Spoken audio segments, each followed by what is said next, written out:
എമ്പുരാൻ മലയാളം കാത്തിരിക്കുന്ന ചിത്രമാണ്. വൻ ക്യാൻവാസിലാണ് സിനിമ ചിത്രീകരിക്കുന്നത്. മോഹൻലാല് വീണ്ടും പൃഥ്വിരാജിന്റെ സംവിധാനത്തിലുള്ള ചിത്രത്തില് എത്തുമ്പോൾ പ്രേക്ഷകര് പ്രതീക്ഷയിലുമാണ്. മലയാളത്തിൽ മോഹൻലാലിന്റെ എമ്പുരാൻ സിനിമയുടെ അവസാനഘട്ട ചിത്രീകരണമാണ് നടക്കുന്നതെന്ന് പൃഥ്വിരാജ് വ്യക്തമാക്കി.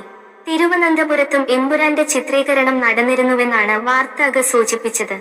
ലൂസിഫറിന്റെ രണ്ടാം ഭാഗമായി എമ്പുരാൻ സിനിമ എത്തുമ്പോൾ മലയാളത്തിനാകെ അഭിമാനമായി മാറുമെന്നാണ് പ്രതീക്ഷ. മോഹൻലാലിന്റെ എമ്പുരാന് ആഗോള ഓപ്പണിംഗ് കളക്ഷനില് വലിയ നേട്ടമുണ്ടാക്കാൻ കഴിയുമെന്നാണ് കരുതുന്നതും. എമ്പുരാന്റെ പ്രമേയം എന്താണ് എന്ന് ഇതുവരെ വ്യക്തമാക്കിയിട്ടില്ലെങ്കിലും ലൂസിഫറിന്റെ ആവേശകരമായ ക്ലൈമാക്സ് രംഗങ്ങളിലെ സൂചന ആകാംക്ഷയുണ്ടാക്കുന്നതാണ്. സ്റ്റീഫൻ നെടുമ്പള്ളി എന്ന ഖുറേഷി അബ്രമായി ചിത്രത്തില് മോഹൻലാല് എത്തിയപ്പോൾ ആഗോള ബോക്സ് ഓഫീസില് 150 കോടി രൂപയില് അധികം ബിസിനസ് നേടി ലൂസിഫര് തിളങ്ങിയിരുന്നു.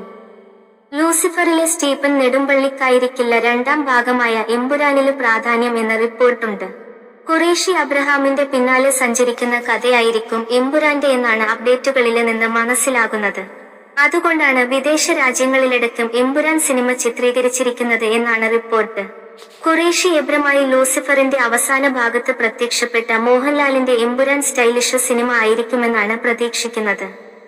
സംവിധായകൻ പൃഥ്വിരാജും മോഹൻലാല് നായകനാകുന്ന ചിത്രത്തില് നിർണായക വേഷത്തിലുണ്ടാകുമ്പോൾ ഗോവർദ്ധനായി ഇന്ദ്രജിത്ത്, ജതിൻ രാംദാസായി ടൊവിനോ തോമസ് തുടങ്ങിയവരും മറ്റ് പ്രധാന കഥാപാത്രങ്ങളായും ഉണ്ടാകും എന്നാണ് റിപ്പോർട്ട്. ഛായാഗ്രാഹണം നിർവഹിക്കുന്നത് സുജിത് വാസുദേവാണ്.